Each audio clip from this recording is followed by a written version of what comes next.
ओम शांति। 11 अप्रैल 2025। बाबा के महावाक्य। मीठे बच्चे, अब यह नाटक पूरा होता है। तुम्हें वापस घर जाना है, इसलिए इस दुनिया से ममत्व मिटा दो। घर को और नए राज्य को याद करो। प्रश्न: दान का महत्व कब है?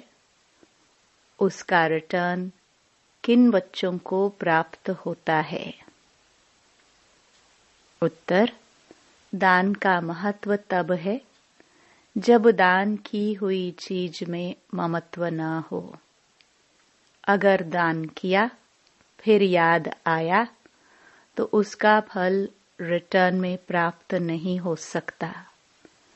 दान होता ही है दूसरे जन्म के लिए, इसलिए इस जन्म में तुम्हारे पास जो कुछ है उससे ममत्व मिटा दो। ट्रस्टी होकर संभालो। यहाँ तुम जो ईश्वरीय सेवा में लगाते हो, हॉस्पिटल व कॉलेज खोलते हो, उससे अनेकों का कल्याण होता है। उसके रिटर्न में 21 जन्मों के लिए मिल जाता है। ओम शांति। बच्चों को अपना घर और अपनी राजधानी याद है। यहाँ जब बैठते हो तो बाहर के घर घाट, धंधे धोरी आदि के ख्यालात नहीं आने चाहिए। बस अपना घर ही याद आना है। अब इस पुरानी दुनिया से नई दुनिया में रिटर्न है।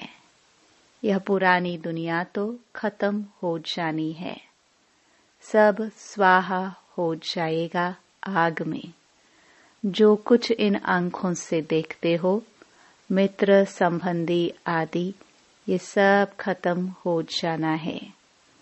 यह ज्ञान बाप ही रूहों को समझाते हैं। बच्चों, अब वापस अपने घर चलना है। नाटक पूरा होता है। यह है ही 5000 वर्ष का चक्र। दुनिया तो है ही, परंतु उनको चक्कर लगाने में 5000 वर्ष लगते हैं। जो भी आत्माएं हैं सब वापस चली जाएंगी। यह पुरानी दुनिया ही खत्म हो जाएगी। बाबा बहुत अच्छी तरह हर एक बात समझाते हैं। कोई कोई मनहूस होते हैं तो मुफ्त अपनी जायदाद गवा बैठते हैं। भक्ति मार्ग में दान पुण्य तो करते हैं ना। कोई ने धर्मशाला बनाई, कोई ने हॉस्पिटल बनाई। बुद्धि में समझते हैं इनका फल दूसरे जन्म में मिलेगा। बिगर कोई आश अनासक्त हो कोई करे, ऐसा होता नहीं है। बहुत कहते हैं फल की चाहना हम नहीं रखते हैं, परंतु नहीं, फल अवश्य मिलता है। समझो, कोई के पास पैसा है, उनसे धर्माऊ दे दिया तो बुद्धि में यह रहेगा, हमको दूसरे जन्म में मिलेगा। अगर ममत्व गया, मेरी यह चीज है, ऐसा समझा, तो फिर वहां नहीं मिलेगा। दान होता ही है दूसरे जन्म के लिए। जबकि दूसरे जन्म में मिलता है तो फिर इस जन्म में ममत्व क्यों रखते? इसलिए ट्रस्टी बनाते हैं तो अपना ममत्व निकल जाए। कोई अच्छे साहूकार के घर में जन्म लेते हैं तो कहेंगे उसने अच्छे कर्म किए हैं। कोई राजा रानी के पास जन्म लेते हैं क्योंकि दान पुण्य किया है, परंतु वह है अल्पकाल, एक जन्म की बात। अभी तो तुम यह पढ़ाई पढ़ते हो, जानते हो इस पढ़ाई से हमको यह बनना है, तो दैवी गुण धारण करना है। यहाँ दान जो करते हो उनसे यह रूहानी यूनिवर्सिटी, हॉस्पिटल खोलते हैं। दान किया तो फिर उनसे ममत्व मिटा देना चाहिए, क्योंकि तुम जानते हो हम भविष्य 21 जन्म के लिए बाप से लेते हैं। यह बाप मकान आदि बनाते हैं, यह तो टेम्पररी है, नहीं तो इतने सब बच्चे कहाँ रहेंगे। देते हैं सब शिव बाबा को, धनी वह है, वह इनके द्वारा यह कराते हैं। शिव बाबा तो राज्य नहीं करता, खुद है ही दाता, उनका ममत्व किसमें होगा। अभी बाप श्रीमत देते हैं कि मौत सामने खड़ा है, आगे तुम किसको देते थे तो मौत की बात नहीं थी। अब बाबा आया है तो पुरानी दुनिया ही खत्म होनी है। बाप कहते हैं मैं आया ही हूँ इस पतित दुनिया को खत्म करने। इस रुद्र यज्ञ से सारी पुरानी दुनिया स्वाहा होनी है। जो कुछ अपना भविष्य बनाएंगे तो नई दुनिया में मिलेगा, नहीं तो यहाँ ही सब खत्म खत्म हो जाएगा, कोई न कोई खा जाएगा। आजकल मनुष्य उधार पर भी देते हैं, विनाश होगा तो सब खत्म हो जाएंगे, कोई किसको कुछ देगा नहीं, सब रह जाएगा। आज अच्छा है कल देवाला निकाल देते, कोई को भी कुछ पैसा मिलने का नहीं है। कोई को दिया वह मर गया, फिर कौन बैठ रिटर्न करते हैं। तो क्या करना चाहिए? भारत के 21 जन्मों के कल्याण लिए, फिर अपना 21 जन्मों के कल्याण के लिए उसमें लगा देना चाहिए। तुम अपने लिए ही करते हो। जानते हो श्रीमत पर हम ऊंच पद पाते हैं, जिससे 21 जन्म सुख शांति मिलेगी। इनको कहा जाता है अविनाशी बाबा की रूहानी हॉस्पिटल और यूनिवर्सिटी, जिससे हेल्थ, वेल्थ और हैप्पीनेस मिलती है। कोई को हेल्थ है, वेल्थ नहीं तो हैप्पीनेस रह नहीं सकती। दोनों हैं तो हैप्पी भी रहते हैं। बाप तुमको 21 जन्मों के लिए दोनों देते हैं। वो 21 जन्मों के लिए जमा करना है। बच्चों का काम है युक्ति रचना। बाप के आने से गरीब बच्चों की तकदीर खुल जाती है। बाप है ही गरीब निवास। साहूकारों की तकदीर में ही यह बातें नहीं है। इस समय भारत सबसे गरीब है। जो साहूकार था वही गरीब बना है। इस समय सब पापात्माएं हैं। जहाँ पुण्य आत्मा है वहाँ पाप आत्मा एक भी नहीं। वह है सतयुग सतो प्रधान, यह है कलयुग तमो प्रधान। तुम अभी पुरुषार्थ कर रहे हो सतो प्रधान बनने का। बाप तुम बच्चों को स्मृति दिलाते हैं तो तुम समझते हो बरोबर हम ही स्वर्गवासी थे, फिर हमने 84 जन्म लिए हैं। बाकी 84 लाख योनियां तो गपोड़ा है। क्या इतना जन्म जानवर योनि में रहे? यह पिछाड़ी का मनुष्य का मर्तबा है। क्या अब वापस जाना है? अब बाप समझाते हैं मौत सामने खड़ा है। 40-50 हजार वर्ष है नहीं। मनुष्य तो बिल्कुल घोर अंधियारे में है। इसलिए कहा जाता है पत्थर बुद्धि। अभी तुम पत्थर बुद्धि से पारस बुद्धि बनते हो। यह बातें कोई सन्यासी आदि थोड़े बता सकते हैं। अब तुमको बाप स्मृति दिलाते हैं कि वापस जाना है। जितना हो सके अपना बैगेज ट्रांसफर कर दो। बाबा, यह सब लो, हम सतयुग में 21 जन्म के लिए पालेंगे। यह बाबा भी तो दान पुण्य करते थे, बहुत शौक था। व्यापारी लोग 2 पैसा धर्माऊ निकालते हैं, बाबा 1 आना निकालते थे। कोई भी आए तो दरवाजे से खाली न जाए। अभी भगवान सम्मुख आए हैं, यह किसको पता नहीं है। मनुष्य दान पुण्य करते करते मर जाएंगे, फिर क्या मिलेगा? पवित्र बनते नहीं, बाप से प्रीत रखते नहीं। बाप ने समझाया है, यादव और कौरवों की यह विनाश काले विपरीत बुद्धि, पांडवों की है विनाश काले प्रीत बुद्धि। यूरोप वासी सब यादव हैं जो मुसल आदि निकालते रहते हैं। शास्त्रों में तो क्या क्या बातें लिख दी हैं, ढेर शास्त्र बने हुए हैं ड्रामा प्लान अनुसार। इसमें प्रेरणा आदि की बात नहीं। प्रेरणा माना विचार।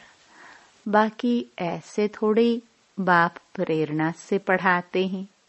बाप समझाते हैं, यह भी एक व्यापारी था, अच्छा नाम था, सभी इज्जत देते थे। बाप ने प्रवेश किया और इसने गाली खाना शुरू कर दी। शिव बाबा को जानते नहीं, न उनको गाली दे सकते हैं, गाली यह खाते हैं।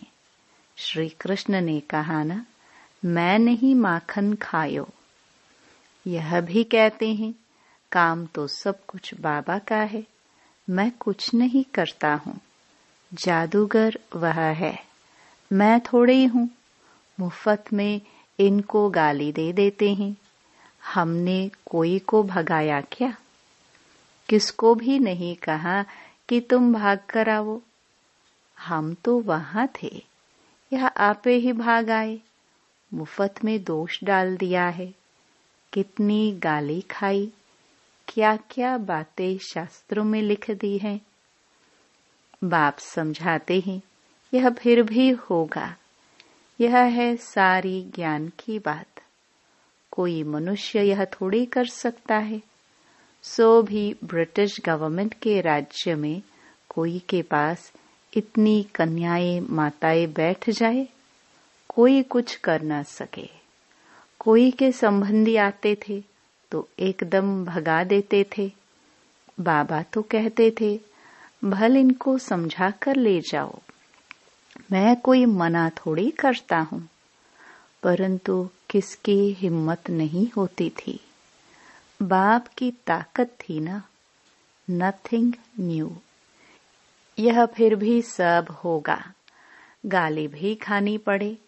द्रौपदी की भी बात है। ये सब द्रौपदियां और दुशासन है, एक की बात नहीं थी। शास्त्रों में यह गपोड़े किसने लिखे? बाप कहते हैं, यह भी ड्रामा में पार्ट है। आत्मा का ज्ञान ही कोई में नहीं है। बिल्कुल ही देह अभिमानी बन पड़े हैं। देही अभिमानी बनने में मेहनत है। रावण ने बिल्कुल ही उल्टा बना दिया है। अब बाप सुल्टा बनाते हैं।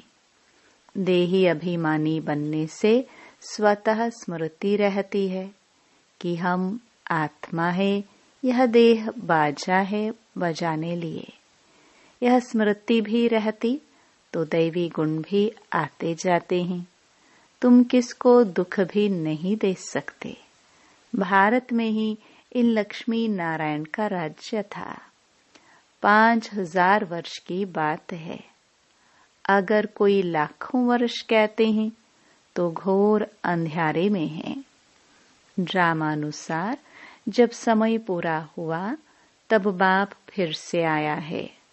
अब बाप कहते हैं, हमारी श्रीमत पर चलो। मौत सामने खड़ा है, फिर अंदर की जो कुछ आश है वह रह जाएगी। मरना तो है जरूर। यह वही महाभारत लड़ाई है। जितना अपना कल्याण कर सको उतना अच्छा है, नहीं तो तुम हाथ खाली जाएंगे। सारी दुनिया हाथ खाली जानी है। सिर्फ तुम बच्चे भरतू हाथ अर्थात धनवान हो जाते हो। इसमें समझने की बड़ी विशाल बुद्धि चाहिए। कितने धर्म के मनुष्य हैं, हर एक की अपनी एक्ट चलती है। एक की एक्ट न मिले दूसरे से। सबके फीचर्स अपने अपने हैं। कितने सारे फीचर्स है, ये सब ड्रामा में नोंद है। वंडरफुल बातें है ना। अब बाप कहते हैं अपने को आत्मा समझो। हम आत्मा 84 का चक्कर लगाती हैं। हम आत्मा इस ड्रामा में एक्टर हैं। इनसे हम निकल नहीं सकते, मोक्ष पा नहीं सकते, फिर ट्राई करना भी फालतू है।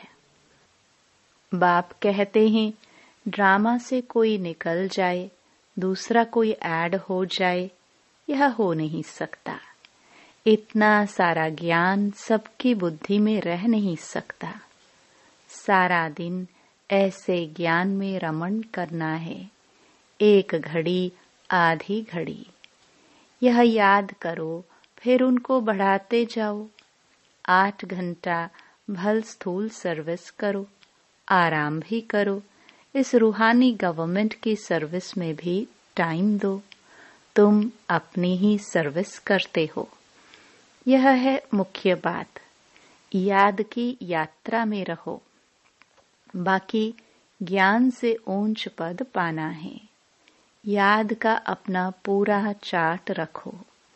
ज्ञान तो सहज है, जैसे बाप की बुद्धि में है कि मैं मनुष्य सृष्टि का बीज रूप हूँ। इनके आदि मध्य अंत को जानता हूँ। हम भी बाबा के बच्चे हैं। बाबा ने यह समझाया है कैसे यह चक्कर फिरता है। उस कमाई के लिए भी तुम 8-10 घंटा देते हो ना। अच्छा ग्राहक मिल जाता है तो रात को भी उबासी नहीं आती है। उबासी दी तो समझा जाता है कि यह थका हुआ है। बुद्धि कहाँ बाहर भटकती होगी। सेंटर्स पर भी बड़ा खबरदार रहना है। जो बच्चे दूसरों का चिंतन नहीं करते हैं, अपनी पढ़ाई में ही मस्त रहते हैं, उनकी उन्नति सदा होती रहती है। तुम्हें दूसरों का चिंतन कर अपना पद भ्रष्ट नहीं करना है। Hear no evil, see no evil. कोई अच्छा नहीं बोलता है तो एक कान से सुन, दूसरे से निकाल दो। हमेशा अपने को देखना चाहिए, न कि दूसरों को। अपनी पढ़ाई नहीं छोड़नी चाहिए। बहुत ऐसे रूठ पड़ते हैं, आना बंद कर देते हैं, फिर आ जाते हैं। नहीं आएंगे तो जाएंगे कहाँ? स्कूल तो एक ही है। अपने पैर पर कुल्हड़ा नहीं लगाना है। तुम अपनी पढ़ाई में मस्त रहो, बहुत खुशी में रहो। भगवान पढ़ाते हैं, बाकी क्या चाहिए? भगवान हमारा बाप, टीचर, गुरु है। उनसे ही बुद्धि का योग लगाया जाता है। वह है सारी दुनिया का नंबर 1 माशुक, जो तुमको नंबर 1 विश्व का मालिक बनाते हैं। बाप कहते हैं तुम्हारी आत्मा बहुत पतित है, उड़ नहीं सकती, पंख कटे हुए हैं। रावण ने सभी आत्माओं के पंख काट दिए हैं। शिव बाबा कहते हैं मेरे बिगर कोई पावन बना नहीं सकता।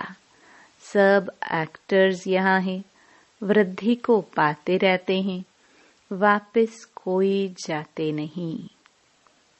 अच्छा, मीठे मीठे सिखिलदे बच्चों प्रति माता पिता बाप दादा का याद प्यार और गुड मॉर्निंग। रूहानी बाप के रूहानी बच्चों को नमस्ते। धारणा के लिए मुख्य सार। पहला, स्व के चिंतन और पढ़ाई में मस्त रहना है। दूसरों को नहीं देखना है। अगर कोई अच्छा नहीं बोलता है तो एक कान से सुन, दूसरे से निकाल देना है। रूठ करके पढ़ाई नहीं छोड़नी है। दूसरा, जीते जी सब कुछ दान करके अपना ममत्व मिटा देना है। पूरा विल कर ट्रस्टी बन हल्का रहना है। देही अभिमानी बन सर्व दैवी गुण धारण करने हैं। वरदान, भिन्नता को मिटाकर एकता लाने वाले सच्चे सेवाधारी भव। ब्राह्मण परिवार की विशेषता है अनेक होते भी एक। आपकी एकता द्वारा ही सारे विश्व में एक धर्म एक राज्य की स्थापना होती है। इसलिए विशेष अटेंशन देकर भिन्नता को मिटाओ और एकता को लाओ, तब कहेंगे सच्चे सेवाधारी। सेवाधारी स्वयं प्रति नहीं लेकिन सेवा प्रति होते हैं। स्व का सब कुछ सेवा प्रति स्वाहा करते हैं। जैसे साकार बाप ने सेवा में हड्डियां भी स्वाहा की, ऐसे आपकी हर कर्मेंद्रिय द्वारा सेवा होती रहे। स्लोगन, परमात्म प्यार में खो जाओ तो दुखों की दुनिया भूल जाएगी। अव्यक्त इशारे। कंबाइंड रूप की स्मृति से सदा विजयी बनो।